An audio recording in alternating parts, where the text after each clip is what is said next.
मैं देश भर में बहुत सारे ऑफिसर्स से मिलता हूं जिनके मन में रहता है, और सरकार में रहता हूं तो यंग ऑफिसर से, सीनियर ऑफिसर से सबसे मिलने का मौका मिलता है।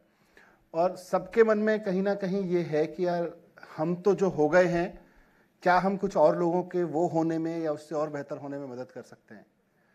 सो ये एक अपॉर्चुनिटी हमने इसीलिए सोची कि आप सब लोग भी, मैं स्कूल में आता हूं तो आप लोग पूछते हो, मैं पूछता हूं आप लोगों से क्या करना है, तो कुछ लोग मुझे बोलते हैं यूपीएससी करना है सर। अब यूपीएससी करके क्या करते हैं, कई मामलों में तो वो भी क्लियर नहीं होता है, कई मामलों में क्लियर होता है। तो जैसे सुबह भी हम बात कर रहे थे, आईएएस बनना है, आईपीएस बनना है, तो क्या करता है आईपीएस बहुत आइडिया नहीं होता है, कि आईएएस क्या करता है बहुत आइडिया नहीं, सुन रखा है कुछ, यूपीएससी सुन रखा है, आईएएस आईपीएस ये बज़वर्ड्स हैं।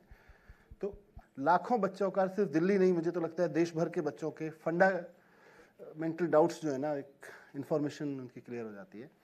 आज की इस बातचीत के बाद कल सुबह से आपकी, या शायद आज शाम से आपकी जिंदगी में क्या परिवर्तन आने वाला है? हाँ जी, मैं क्या करूंगी या करूंगा ये बताओ। सर डिसिप्लिन लाइफ जिएंगे। जैसे जैसे सुबह जल्दी उठेंगे। तो अनडिसिप्लिन थी अब तक। कौन कौन से अनडिसिप्लिन थे जो छोड़ दोगे आज? सर 7 बजे उठते थे, 5 बजे उठेंगे। तुम सबको दौड़ा दोगे यार। और कौन सा अनडिसिप्लिन है जो लगता है कि आज इंगित की बात सुन के और उदित की बात सुन के आपको लगता है इसको तो मुझे अभी छोड़ देना चाहिए? सर कल के काम को छोड़कर आज करना है। कल को छोड़ के, मतलब जो काम कहते हैं ना कि कल करेंगे, वो आज करना है। गुड। मैं ये चाह रहा हूँ, देखो एक पुलिस ऑफिसर को मैंने, हमारे डायरेक्टर साहब ने रिक्वेस्ट किया, यार अपनी ड्यूटी छोड़ के इधर आ जाओ, हमारे बच्चों से बात कर लो। कल को हम किसी और ऑफिसर से भी करेंगे, पर बच्चे ये तो बताएं भाई, वहां से जहाँ ये भी इंपॉर्टेंट काम छोड़ के आ रहे हैं तो इनको भी लगे कुछ और इंपॉर्टेंट कर लिया है, नहीं?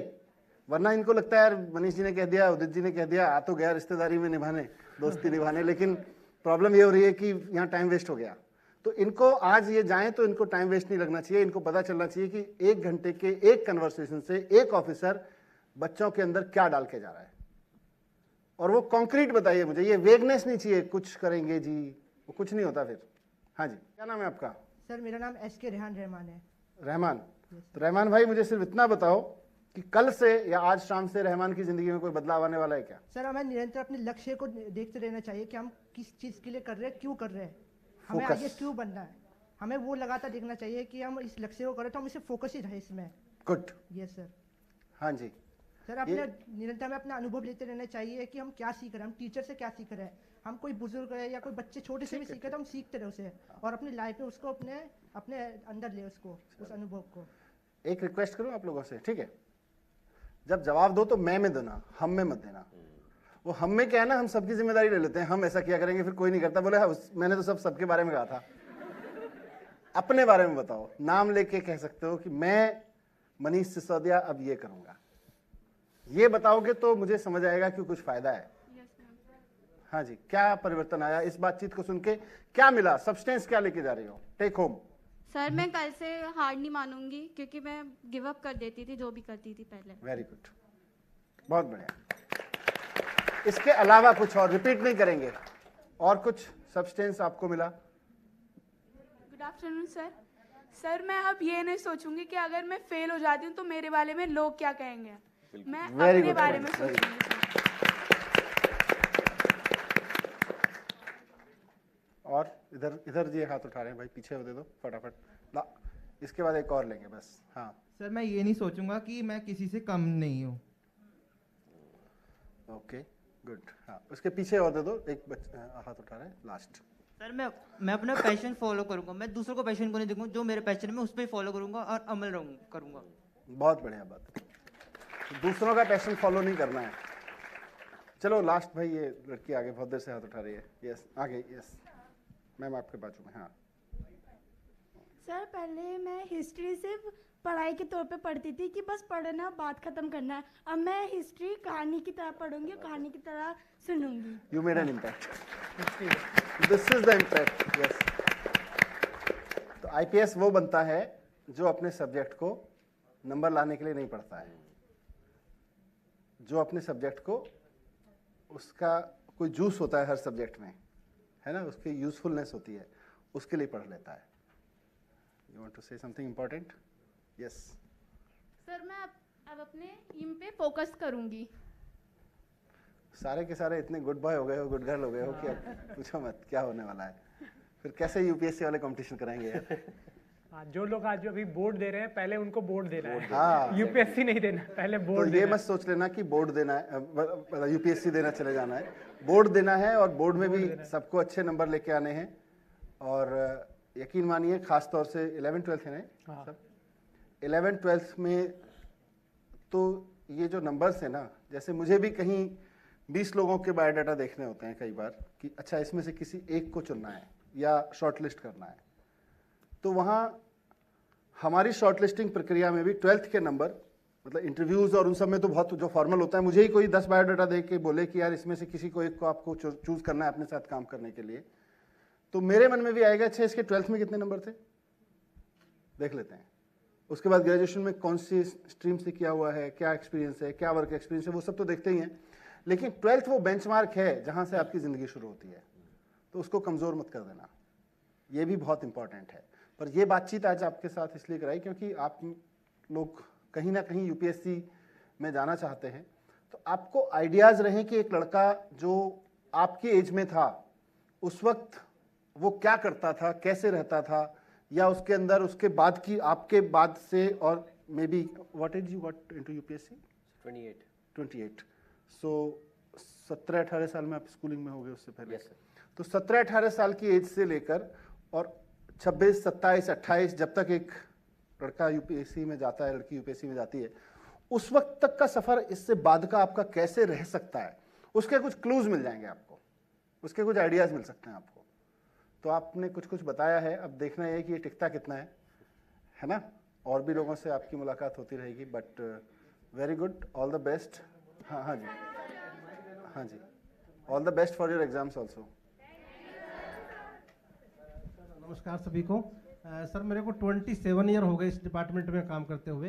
पहले मैं SCRT में था, देन यूपीएससी के द्वारा प्रिंसिपल बन करके मैं इस डिपार्टमेंट में आ गया और 11-12 साल मुझे प्रिंसिपल बने हो गए।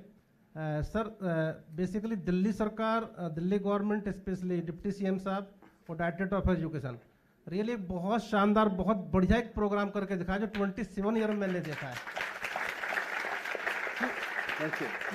बीइंग ए प्रिंसिपल मैं देखता हूँ कि बच्चों को बहुत कुछ जानते हैं लेकिन उनको सही ट्रैक नहीं मालूम। इस प्रोग्राम के माध्यम से दिल्ली सरकार ने, डायरेक्टर ऑफ एजुकेशन ने, मंत्री सर ने एक बहुत यूनिक प्रोग्राम करके दिखाया जिसको बच्चों को बहुत जरूरत थी, और मैं भगवान से आशा करता हूँ कि रियली इससे बच्चों को बहुत बड़ा फायदा मिलेगा। Thank you. आपने ग्रेजुएशन किस स्ट्रीम में की थी? Arts sir. आर्ट्स से।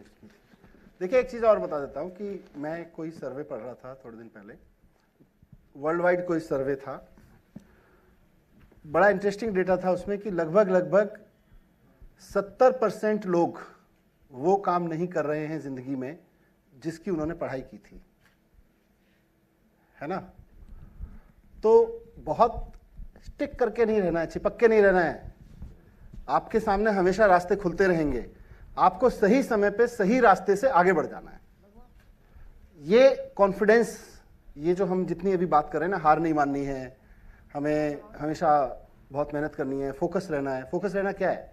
आपको 40 साल की उम्र में भी अगर कोई ऑप्शन मिलता है और आप उस पर बहुत शार्प तरीके से आगे निकल जाएं, 70% लोग आज जो सक्सेसफुल हैं, मतलब जो जिंदगी में नौकरियां ढूंढ रहे हैं या कुछ उनके पास आजीविका का संकट है, ऐसे लोगों का सर्वे नहीं है वो उन लोगों का सर्वे है जो दुनिया की नज़रों में सफलता के पायदान पे खड़े हुए हैं। सफलता के पायदान पे खड़े हुए लोग 70% ऐसे लोग हैं जिन्होंने पढ़ाई किसी और स्ट्रीम की थी, जैसे इंजीनियर साहब हमारे, अगर पढ़ाई वाले फील्ड पे जाते तो इंजीनियर होते, पर IAS बने हैं। ऐसे ही आपको 70% लोग मिलेंगे। सो पैशन और पढ़ाई दोनों का एक रिश्ता है, पर दोनों के एक लाइन अलग साथ साथ भी चलती है। सफल वही लोग हो पाते हैं जो, मैं इंगित की बात सुन रहा था अभी बार बार ये बोल रहे थे, पैशन। तो अगर आपके अंदर पैशन नहीं है तो फिर कुछ नहीं है, आपकी सारी नॉलेज बेकार है, आपकी सारी स्किल्स बेकार हैं। तो वो पैशन आपके अंदर आ सके और कम से कम हमारे 2 यंग ऑफिसर्स को देख के आ सके, इसीलिए यंग ऑफिसर्स को मैं इन्वाइट करना चाहता हूँ इस प्रोग्राम में, क्योंकि आप लोग कनेक्ट फील कर सकें कि अच्छा 10 साल पहले की तो बात है, हमारे जैसा लड़का दिखता होगा, हमारे जैसे होगा, हमारे जैसे किसी स्कूल में क्लास में बैठता होगा। बहुत आप कनेक्टेड फील कर सकें उसको, राइट? ठीक है sir, great, thank you. Thank you sir, thank you sir, and thank you इंगित फॉर बीइंग हियर। एंड जो आज जो भी हमने इंगित की लाइफ से सीखा है, उसकी जो जर्नी रही है उससे सीखा है। सबसे पहला हमें क्या करना है कि जो अभी हमारा बोर्ड आ रहा है उस बोर्ड में हमें जमकर मेहनत करनी है। सब बच्चे हमारे बोर्ड में मेहनत कर रहे हैं?